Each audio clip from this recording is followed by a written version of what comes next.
got Charlie Hurt, Washington Times opinion editor, Fox News contributor, Rich Lowry, editor-in-chief, National Review, and Mark Simone, Hall of Fame WOR radio host. Gentlemen, welcome.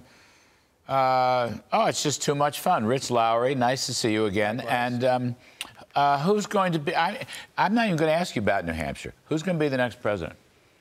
I think it's 50-50 jump ball, but my gut says Donald Trump. I think just Biden is so enfeebled in all senses of the word, physically and politically. What's happening at the border is a debacle, and he's uninterested in fixing it. And this will be one of his major vulnerabilities against a guy who will legitimately say and be right, I can fix it in 24 hours, because at least dry up initially as soon as Donald Trump is elected again, if he is. So, yeah, that's my gut. And Trump never led in 2020 polling. Never. Right, and this is the best he's ever polled nationally in his whole career. And I just want to add one thing. This is a Mark Simone wisdom. Trump's signature piece in 2016 was the border. 2020, because he'd done so well, it wasn't an issue. That's right. And he didn't do so well. That's a shrewd point, Mark. Mark Simone's a very smart political analyst. Why don't you take that from there? Because I think this is a key point. This year, it's not so good for Biden. No, Donald Trump is the king of comebacks. He got wiped out in the 90s business-wise, came back bigger than ever, wrote a book called The Art of the Comeback. You'll see it happen again with this. He will make the biggest comeback you've ever seen. He absolutely, I'll tell you how you know he's going to be president. I've watched a million shows. The topic is, who's he going to pick for his vice president? I haven't seen one show where the topic was, who's Nikki Haley going to pick for vice president? It's pretty obvious who has the nomination. A very good point. I want to play some sound. Charlie Hurt, I'm going to get you in on the other side. But I want to play some sound from Trump's interview with Sean Hannity last night. Take a listen. Within the Republican Party, I want to bring unity, and within the nation, I want to bring unity. And, you know, unity is going to come from success, because when we had this country prior to COVID, and then even after COVID, but especially prior to COVID, the China virus coming in, we had the most successful country ever in history.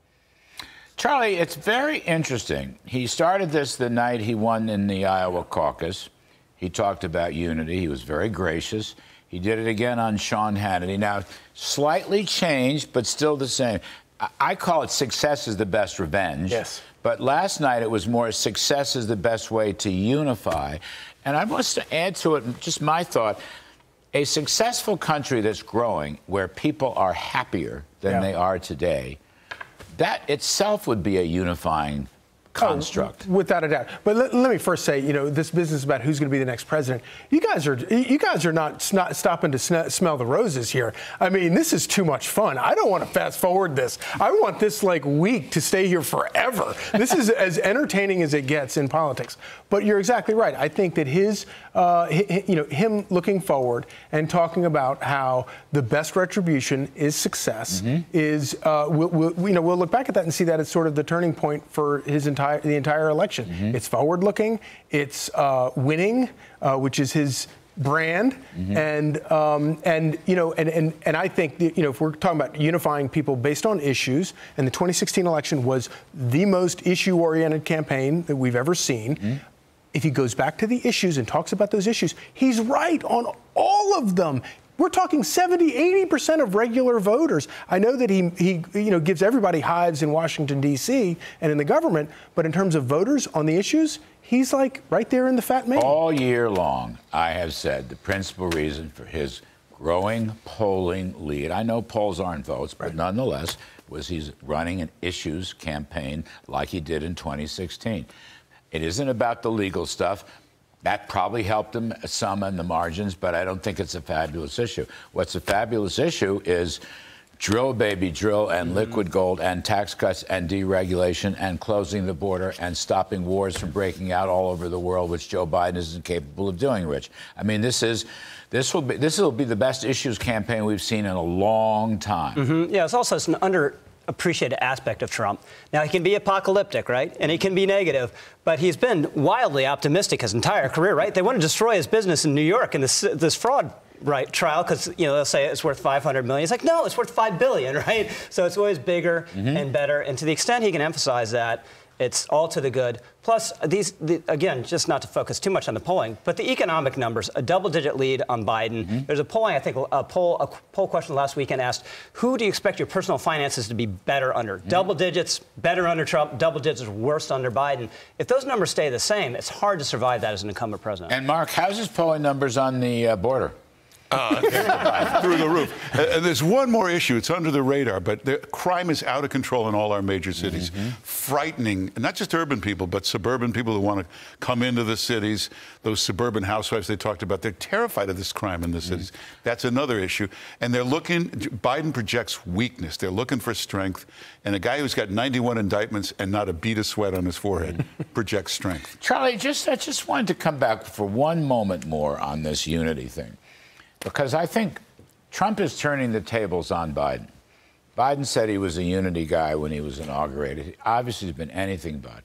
And what he's done with this legal assault on Trump is just one manifestation. There are many others. I mean, today they announced another big student loan cancellation plan, which violates the law set down by the Supreme Court. That's way too easy. Trump's the guy with good policies who stands a better chance of unifying the country more than it's been unified in a long time. See what I'm saying? Yeah. Biden is the divisive guy. Trump is the unifier, and he's going to do it right way. He's not going to do it by flattery. He's going to do it by results. Now, that is a unique form of politics, and I think it's going to work. Yeah, and the idea that Joe Biden is going to do something unconstitutional, as he accuses Trump of being unconstitutional, forcing people to pay off students to vote for him, and at the end of the day, that doesn't work. And the other thing that he said the other night that I thought was really good, in addition to the thing about the best retribution is success, the other thing he was talking about the chaos that supposedly follows him. Well, he can't do anything about the media causing all this chaos. Or Joe Biden. Or Joe Biden. Or Democrats in Congress making up stories about him. He can't do anything about that. But if he turns the focus from that and goes back to selling policies, which he's a salesman. That's what he does. He sells stuff. It's the greatest stuff ever. It's going to make you skinny. You can eat all you want. But he does, right. No, it's just fabulous stuff. Yeah. Like any good business person selling stuff, no, it's not 18 million, it's $1 trillion. My property down there. You might get a little fabulism in there, The but bankers loved me. I know it's the greatest economy in the history of the country. It's okay. We get where he's going. Anyway, I've experienced it up close and personal. Rich Lowry, I just want to ask you, Ron DeSantis should drop out of the race and endorse Trump today. He should drop out of the race. He can do it honorably, with class, and he can say something like, Donald Trump started me off in politics 2 cycles ago, and I am here to say my campaign didn't work, meant no harm, and I'm going to endorse him. He should do that. They have this if he wants a future. They have this theory that's completely implausible now. So Nikki Haley's going to lose in New Hampshire, which might happen. Nikki Haley's going to lose in South Carolina, probably going to happen. And then it's a 2-person race between Trump and DeSantis. And then what's going to happen? No. Right? So he has some healing to do. Yeah, that's their strategy, a valid strategy. He has some healing to do in Florida. Go back. Be a real good governor again, heal these relationships. Trump is very likely the presumptive nominee. If the race goes beyond New Hampshire, and if Haley loses in New Hampshire, it's going to be like in football, garbage time. The Cowboys trying to come back against. They're playing the game, but the game's basically over. So he's already, I hate to say it, in garbage time. By the way, I had Steve Garvey on last night. Oh, yeah. I was jealous of you, yeah. 294 lifetime hitter. He was so fabulous, and he hurt the Yankees in the World Series all the time. Mark Simone's looking at me like I'm crazy. I am quasi-crazy. Trump will win New Hampshire. You have no doubts? No doubt at all. Easily. Ron DeSantis isn't even campaigning. Nikki Haley's very few events, not even taking questions. Sununu's now saying she's going to finish second. A few days ago, he's saying she's going to win easily. Now he's actually saying they're looking for a second. If you're looking for a second, why run? Sununu is like those donors. Once they get behind you, you're finished.